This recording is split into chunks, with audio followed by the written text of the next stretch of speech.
Hablemos de las herramientas y estrategias de crecimiento tecnológico para tu negocio. Esto es el Podcast Hostline. Empezamos ahora.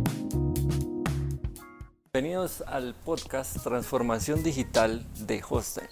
El día de hoy nos encontramos con Ángel Ortiz, nuestro redactor principal del blog, el que muchos de ustedes han conocido y en el cual han encontrado información muy valiosa. El día de hoy estamos con Ángel para abordar un tema de suma importancia en el mundo actual de la ciberseguridad. ¿Cuál es ese tema? El ransomware.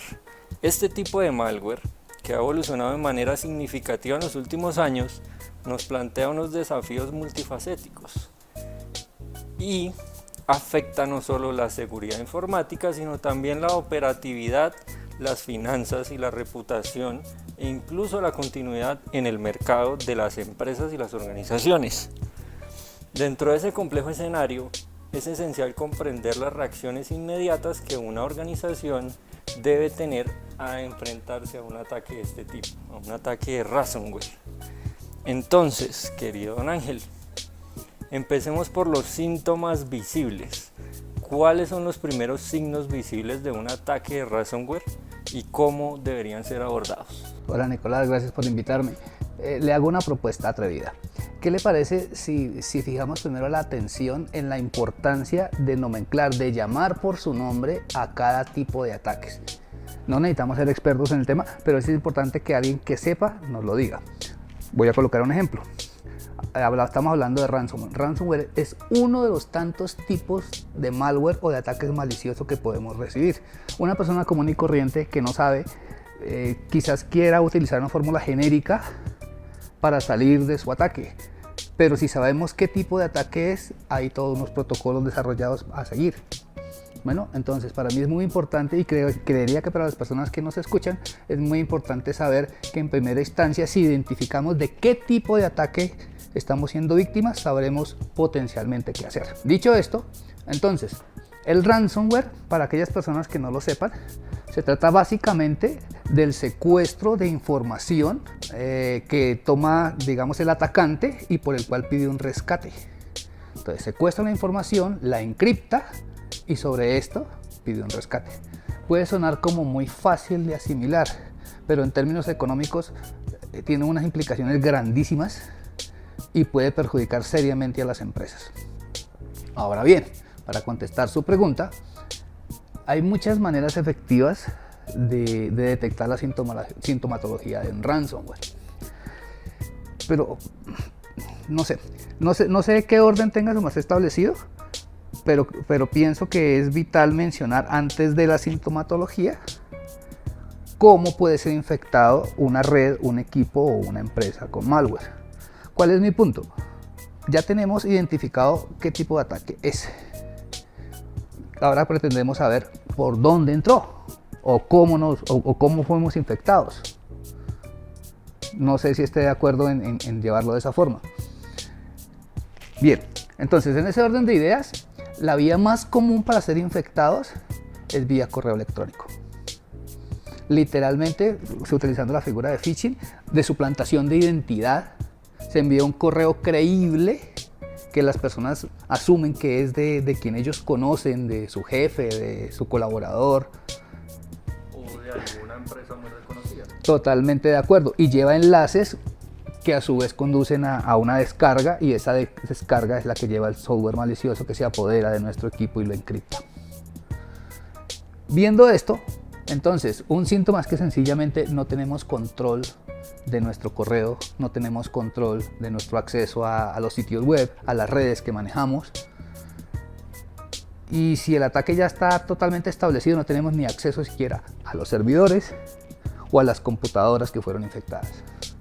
O sea, ahí no hay pierde.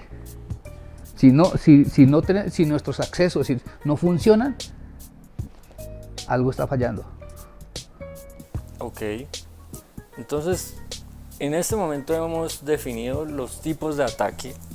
Tenemos claro que hay un atacante que llega a nosotros de varias formas, pero la más común puede ser el phishing a través del correo electrónico, que es suplantar la identidad de alguien conocido o de alguien que nosotros creamos que podría estar enviándonos un correo legítimo que en realidad no lo es.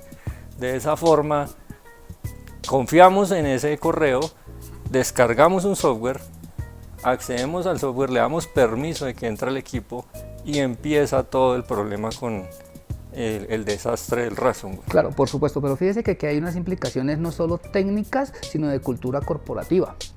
A ver, es muy fácil decirle a nuestros empleados o nuestros colaboradores, tengan cuidado, no abran correos sospechosos, pero es que en el día a día, digamos que con la actividad, con el acelere, normalmente uno mira y le parece lícito y continúa, le da clic, avanza y esto. Entonces, no tiene que ver no solamente con la cultura corporativa, sino tiene que ver con procedimientos técnicos. Tener un antivirus afilado, tener un firewall activo, software que detecte en tiempo real que algo no está correcto y sea capaz de aislar la amenaza antes de que suceda. Bueno, ahora suena muy fácil decirlo, pero no todas las empresas tienen implementados los filtros, los correctivos, los preventivos para que esto no suceda. Exacto. Entonces, si quiere, Ángel, abordemos un poco en esos filtros. Hablamos del firewall, del antivirus, pero digamos, ¿de qué manera se podrían proteger las empresas?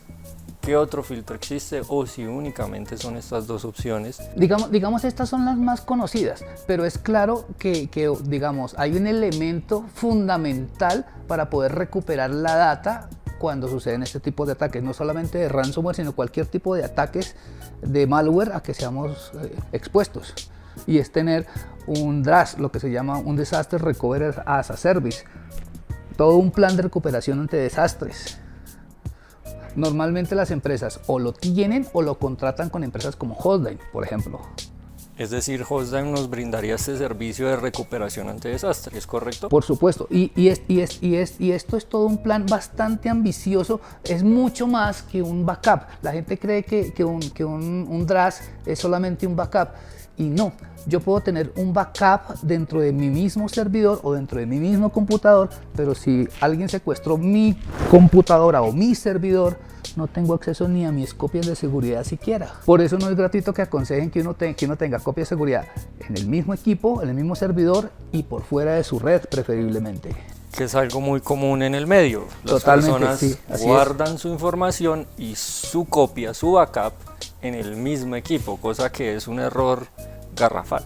Por supuesto, en un DRAS normalmente, más allá de la copia de seguridad, se hace secuencial, se hace progresiva y en caliente. Cuando se hace progresiva y secuencial, no es lo mismo que cuando yo hago un backup manual una vez al mes. Porque si me atacan, me hacen ransomware, ya aquí ahora puedo recurrir a mi copia de seguridad de hace un mes, pero que perdí todo un mes de información. Y eso representa un costo económico muy fuerte, y no solo económico, de reputación, etcétera, etcétera, etcétera. Exacto. Y digamos, ya que estamos tocando el tema de la pérdida, ¿cómo podrían las organizaciones prevenir esa pérdida de sus datos valiosos una vez que tenemos un ataque de ransomware que ya infectó el sistema? ¿Qué podemos hacer en ese caso? Yo lo diría de una manera diferente. Eso sucede como con los seguros. Uno no compra el seguro cuando lo necesita, sino cuando no lo necesita. Un seguro de vida no se compra cuando usted ya está agonizando en el hospital, porque no se lo van a vender. La póliza se adquiere cuando usted se siente alentado y no sabe qué va a pasar, de manera que cuando suceda el evento trágico esté cubierto. Entonces, lo primero que hay que hacer es prevenir y tener un plan de recuperación ante desastres propio o contratado con una empresa como Hostline antes de que suceda cualquier cosa. De esta manera no evitamos el ataque de ransomware, solo que ya tenemos la solución a ese tipo de inconvenientes. Pero después de que suceda, si ya pasó y es inevitable, pues hay todo un protocolo establecido, digamos como unos puntos teóricos sobre los cuales hay que empezar. Por ejemplo, puede parecer bastante risible, pero desconectar los equipos infectados de internet es lo primero que hay que hacer.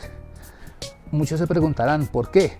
Como es un secuestro digital, para poder operar sobre la información deben tener acceso. ¿Y cómo tienen acceso? Vía internet. Si no hay internet, estamos aislados nosotros, están aislados ellos con la información. Y en estos puntos, Ángel, quiero que los oyentes presten suma atención, porque nos adentramos en qué sucede cuando ya hay un ataque de ransomware. Continúa. Pueden pasar muchas cosas. Si la empresa que ha sido agredida dispone de todos unos protocolos establecidos como uno soñaría que debe ser, pues se ciñe a esos protocolos de qué hacer. Esos protocolos normalmente tienen como una secuencia de pasos para que tanto el gerente de la compañía ponga el rostro, o el jefe de prensa, o el departamento técnico empiece a maniobrar, a hacer lo que tiene que hacer. Entonces, como un step by step. Bueno, si existen, pues los van a cumplir. Si no existen, pues todo el mundo asustado, presionado a ver cómo resuelve. En ese orden de ideas, desconectamos los equipos, se da la cara ante la opinión pública, el departamento técnico empieza a tratar de hacer física, eso tiene un nombre como en medicina, eso, ciberseguridad pero forense, de para atrás, ingeniería inversa, tratar de encontrar qué pasó, por dónde, cómo. Rastrear de dónde viene Rastrear cómo sucedió para empezar a tapar huecos y empezar a ver cómo recupera su información. Exactamente, identificar la raíz del problema. Por supuesto. Cuando todo esto está establecido en protocolos es mucho más sencillo, porque ya eso pasa como cuando hacemos simulacros de un temblor. Ya sabemos qué hacer en caso de. Sabemos qué hacer sin la presión emocional del momento. En este caso todo sucede en caliente y bueno, la cosa se complica. Exactamente, así como en caso de temblor, vemos que un ransomware puede significar una pérdida muy importante para las empresas, y existe ese término que ha usado bastante, que es la presión, pero llevémoslo un poco a la presión psicológica, esa toma de decisiones. ¿Cómo podrían las organizaciones manejar esa presión psicológica y tomar esas decisiones cuando ya estas personas que nos atacaron empiezan a decir, bueno, lo vamos a extorsionar, usted debe pagar para recuperar su información? Vale, esto pues es un tema bastante sensible, delicado, y lo que voy a decir es más una opinión que la verdad última. Y como opinión me puedo equivocar. Bueno, ¿por qué? Porque no es lo mismo, digamos, opinar desde lo teórico a tener que vivir la situación. Y es claro que, en un caso coloquial, a un amigo le sucede un desastre familiar y yo trato de estar con él, pero por más que quiera estar con él, no estoy en los zapatos de él. Es él el quien está viviendo. Y tomar decisiones así es muy complicado. Es decir, está uno muy expuesto al error, demasiado expuesto al error. En ese orden de ideas, dicen que uno debe denunciar a las autoridades lo que está sucediendo, de tal manera que ellos investiguen y presuntamente ayuden a, por lo menos, a identificar a los causantes de este desastre, entre otras cosas. Por otro lado, el consejo genérico, cuando digo genérico, es que si googleamos este tipo de cosas, pago o no pago, hay opiniones divididas, donde se expresa una de las posturas es que hay que pagar, otra de las posturas no pague, pero pues, y suena fácil decirlo, no pague, pero después de que, tienen secuestrada mi información, tienen acceso a mis cuentas, pueden enviar correos a mi nombre desde mi correo institucional, ya no suplantando identidad, sino apersonándose en realidad de mi identidad digital y de la empresa. En este caso, si es una compañía que tiene como mayor alcance, es un asunto bastante delicado, porque la reputación está en juego. No solo la reputación porque la gente, la opinión pública ya sepa que secuestraron nuestra información, sino que están así, y lo que estén haciendo con nuestra información. Es decir, no es tanto el costo del dinero, sino todo lo que eso implica. Sí, de verdad es algo muy delicado el tema de perder la información, la identidad, y sobre todo con ese consejo de pagamos o no pagamos, entra la presión de decidir, bueno, si realmente yo pago se va a solucionar el problema, si no lo hago existe la autoridad que resuelva de manera oportuna y eficaz a la velocidad que yo requiero para que esto no escale a problemas mayores. Son temas bastante álgidos. Digamos que los que estén como muy satisfechos con el sistema dirán que sí, que efectivamente se someten al ciclo, al tiempo que se demoren tratando de solucionar las autoridades competentes. Habrá quien diga que no, todo es válido. habrá quien diga, sí, efectivamente yo pago y me resuelven. Y si yo pago y no me resuelven y me siguen extorsionando. Puede suceder. Bueno, eso ya lo dejamos a criterio de nuestros oyentes. Sería importante que pudieran comentarnos sobre el tema porque es un debate ético complicado, ¿sí? Y continuemos. Digamos que hay gran parte de la problemática en cuanto al ataque de un ransomware es que nuestro personal y el equipo que hace parte de una organización, en este caso, no tenga en cuenta y no siga los pasos básicos para detectar tempranamente algo que sea ilegítimo, un correo que no corresponde a lo que es, de pronto una dirección inválida o errores ortográficos.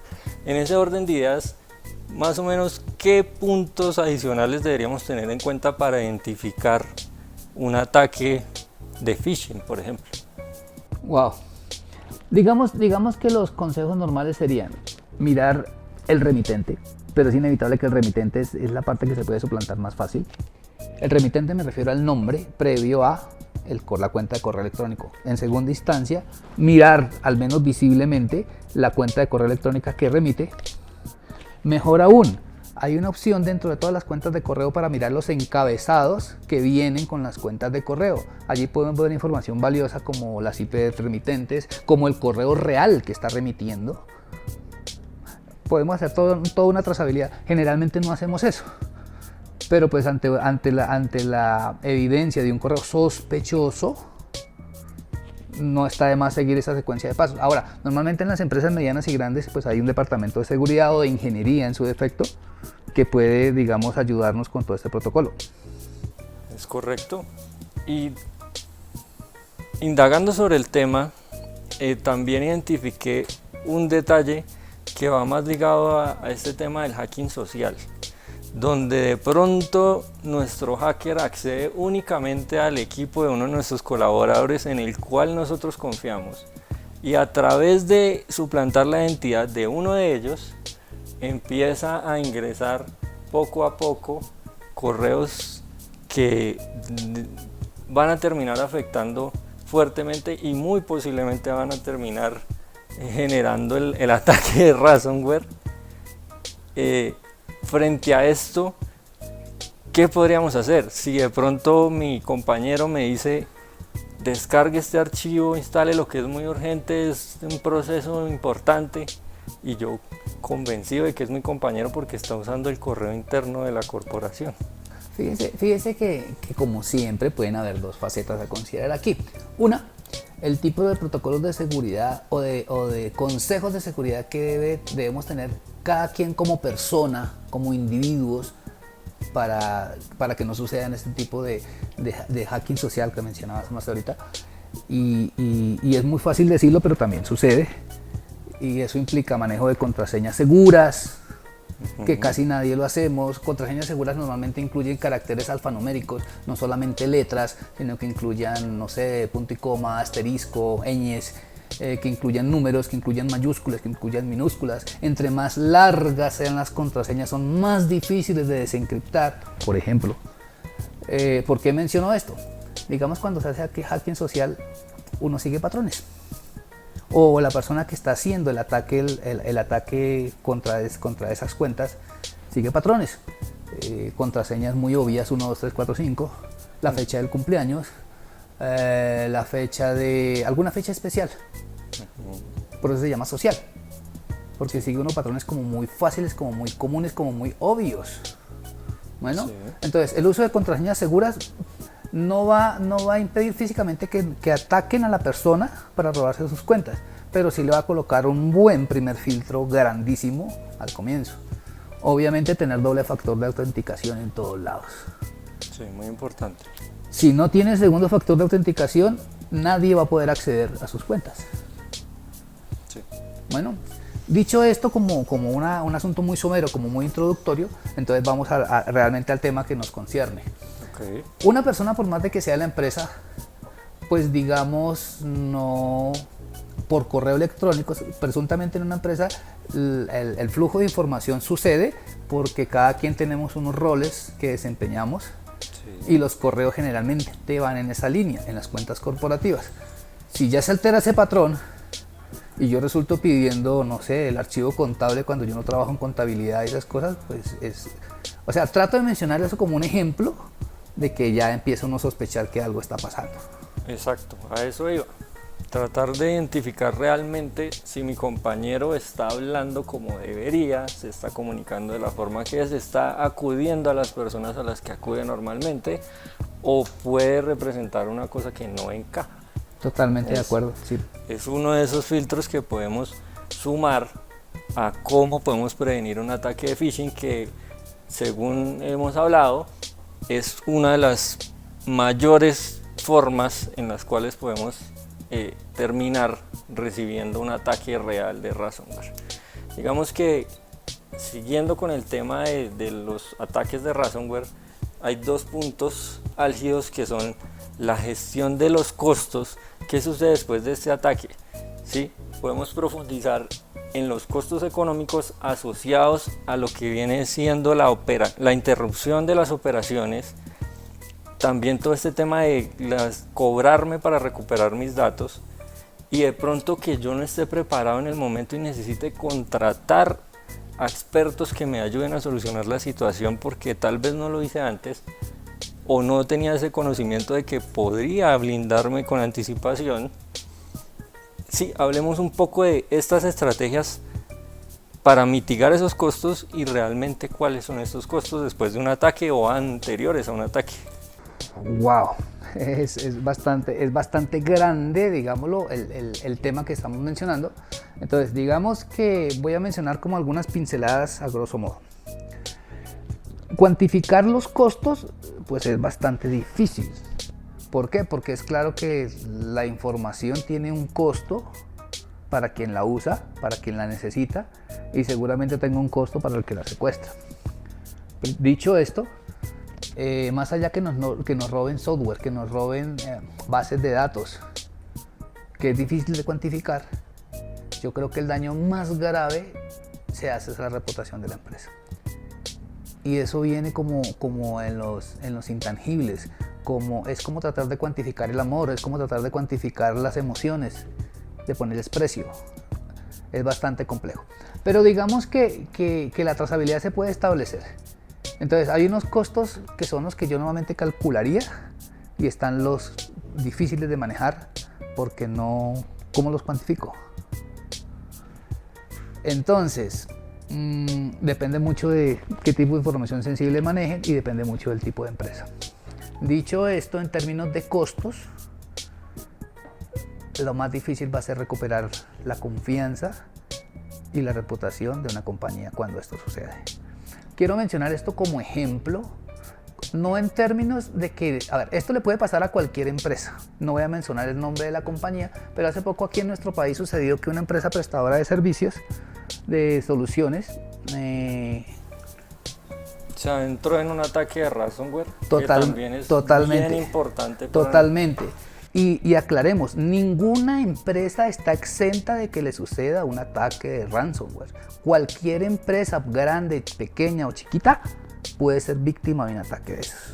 De hecho, hay cifras que nos demuestran que hay muchos ataques a diarios, que son silenciosos, pero que en algún momento pueden llegar a nosotros. Así es, Nicolás. Y esta compañía, el problema es que tenía muchos servicios contratados con muchas entidades, y al secuestrar la información, no solamente secuestró la información de la compañía afectada, sino de todas las empresas debajo de ella a las que le proveía el servicio de alojamiento de sus servidores. Entonces esto representó, como diríamos coloquialmente, una gran papa caliente. Es algo difícil, muy difícil de prever y de manejar. Claro que sí.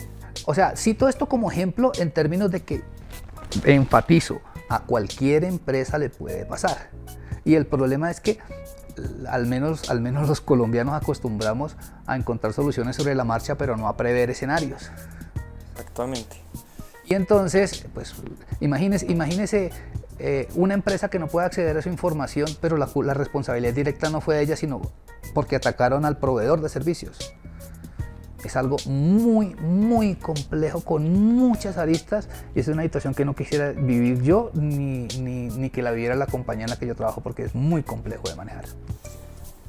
Don Ángel, muy importante esta apreciación y este ejemplo, que de verdad no queremos mencionar nombres, pero fue noticia nacional lo que sucedió, y pues es bastante grave, que no solo afectó como tal a la empresa principal, sino que también a sus clientes, ¿sí? Los clientes se vieron afectados, se interrumpió servicio, esto fue noticia en medios y nos llevó un poco a poner en el radar lo que significa un virus de esta magnitud, que ataca nuestros sistemas y lo que hace es como secuestrar la información, en palabras coloquiales. Y pues dentro de esta charla muy constructiva, que nos invita a tomar acción antes, no a que nosotros seamos los próximos en salir en televisión nacional, sino que tengamos como esa capacidad de no apagar el incendio cuando ya vemos las llamas, sino de tener todos estos protocolos, estos filtros, estas herramientas de seguridad que nos van a permitir evitar un ataque de ransomware. Entonces hablamos del impacto, de las medidas preventivas, de la gestión de este tema de los costos, que es algo bastante complejo, de cómo nosotros nos vemos afectados en nuestra reputación, y también de estas decisiones álgidas éticas cuando empiezan, digamos, estos grupos a decirnos, bueno, aquí hay dinero de por medio si usted quiere recuperar su información. ¿Qué podemos hacer? Que fue uno de los temas que dejamos para que ustedes nos digan y nos comenten qué opinan al respecto. ¿Deberíamos pagar al que hizo este ataque o deberíamos acudir a otras formas de solucionar? Entonces, un pequeño resumen de la charla para que entremos en un cierre, en el cual Ángel, queremos que nos comentes qué sucedería si de pronto yo tengo un servidor en remoto y a través de ese servidor recibo un ataque, y pues para que también nuestros oyentes identifiquen que no solamente puede afectar a los equipos físicos que tenemos en nuestra oficina o en nuestra estructura como tal, sino que también puede haber unos ataques en remoto vía lo que llaman la nube. Totalmente de acuerdo. Digamos que el primer consejo certificado entre este tipo de situaciones es: tenga su servidor alojado en un ambiente seguro.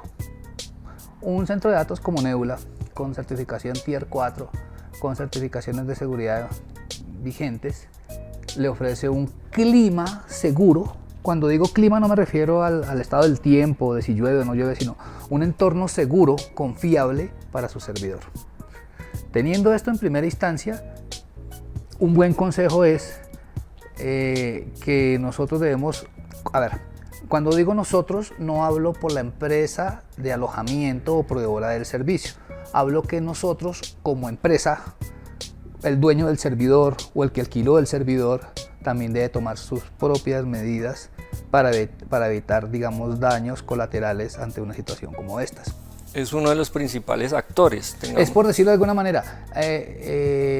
Si infectan mi servidor, también puede afectar lo que está en su entorno o en la red. Bueno, entonces, si el proveedor de servicio proporciona un entorno seguro, si el servidor, digamos, está condicionado con unas medidas de seguridad básicas, vamos a evitar que los daños sean más grandes, o vamos a prevenir que sucedan. Digamos que son como los dos consejos genéricos que se pueden dar en este caso. Para entrar más al detalle, los invito a leer varias notas en el blog de Hostline Colombia que hemos hecho al respecto, y que contienen pues información más densa, como más específica y más detallada sobre esto. Vale, pues don Ángel, excelente apreciación, muy buena charla. Esperamos que ustedes nos acompañen hasta el final. y que sigan pendientes de nuestro podcast, del blog, como comentaba don Ángel, y también, ¿por qué no?, prepararse ante ataques de ransomware con los servicios que presta Hostdime con su data center insignia Nebula. Muchas gracias por acompañarnos, gracias don Ángel, buena tarde para todos. Ha sido un gusto, Nicolás, muchas gracias, y recuerden que prevenir es lo mejor que podemos hacer ante cualquier situación crítica.